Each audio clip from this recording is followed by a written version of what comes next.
bagong love team? Okay lang, natanong na din po yun sa akin ni Kuya Rob po. Sabi ko, okay lang naman po. Okay lang naman po mga kalingap. Pero, curious lang ako, kumusta naman yung kay Makoy? Ano bang nangyari doon? Bakit biglang nawala? Hindi ko po alam. Hindi ko po alam, talagang bigla na lang nawala. Kumbaga, siguro hindi lang nag-work. Pero okay naman kayo ni Makoy. Okay, wala namang sama ng loob, In no? good terms na po talaga.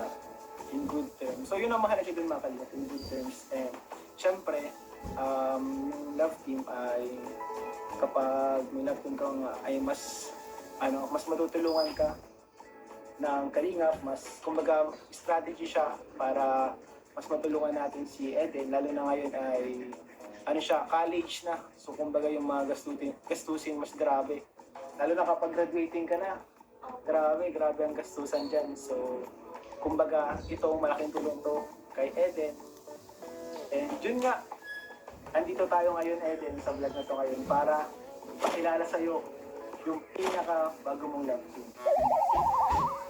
Sino? Mamaya, papakilala ko sa'yo mamaya. Papakilala namin sa'yo mamaya. And surprise yun, Pero ngayon, sama ka muna sa amin, Kasi naghihintay siya sa, coffee shop.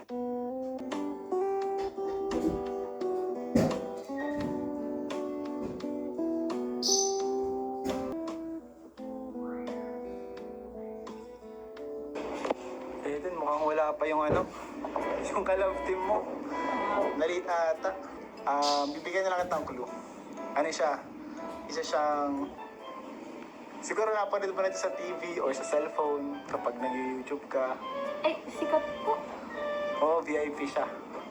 Sikat ang bago mong ka-love team.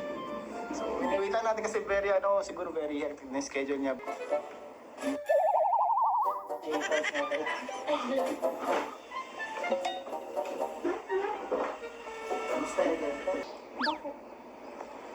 Kasi pinag-isipan ko din ito matagal, kaya medyo matagal din akong nawala, hindi na ako nakasama sa kanila kasi pinag-iisipan ko Pambihira. kung gagawin ko pa yung sinabi ni Kalinga Prab sa akin, kasi para daw talaga sa iyo yun kasi para sa pag-aaral mo, para mas matulungan ka. Kaya, yun, after 1 month, di pa ba sa'yo sa... Hindi po.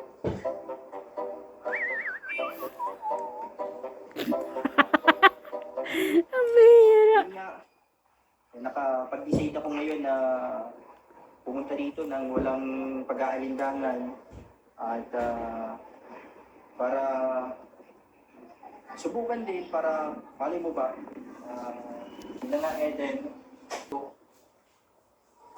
Unang kita pa lang sa'yo'y nabihag mo.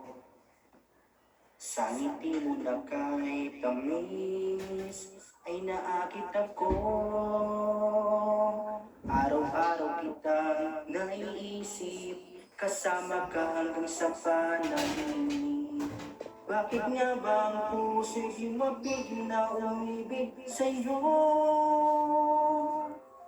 Yun ka nahanap ko sa tuwina. Yun kang sa timaya kapag nag-iisa. Yun ka... Ay, wait lang, Eden. Nakalimut. Ginawa mong Ito. tula. Tula ito. Di bali, tula na lang. Kasi nalaman ko din kasi na, yun nga, hindi na din nagpaparamdam si Isa rin pala, hawali yung pagkikita na. So ito yung sinulat ko din ang tula. Parang spoken word. Habang inisip ko kasi kanina, sabi ni Kalinga Prab, yung magiging kalapin daw na mag-practice daw. Hindi nag-practice na ako kanina na kami. Ito sinabay ko na din. Pakinggan mo, Eden. Eden, para kang halaman sa hardin na sa mata ko'y naglilingling. Ang iyong mga ngiting kasing tamis ng keso, gusto ko na palagi kang nandito.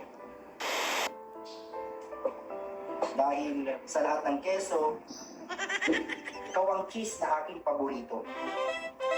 Dumating ka sa aking buhay nang di sinasadya, pero bumalik sa yung dating si Makoy na nawala. Kaya pakiramdam ko, ako'y nabaliwala. Kaya ako na lang ang kusang nagpaubaya. Pero ngayon, muli tayong nagkita. Ngayong puso mo ay naging malaya. Hindi man tayo ang para sa isa't isa, sana ikaw pa rin ay maging masaya sa bago mo ngayong ikilala. Ngunit ngayon, tanggap ko na ang lahat. Kahit anong pilit natin gawin ang lahat. Cheese at tubig, di pa rin siguro sapat. Makakahanap ka rin ng kalabtin mong nararapat. Siguro sapat na sa akin na ako ay yung maging unang pasyente kapag ako'y nabugbog ng misis kong si Lavi.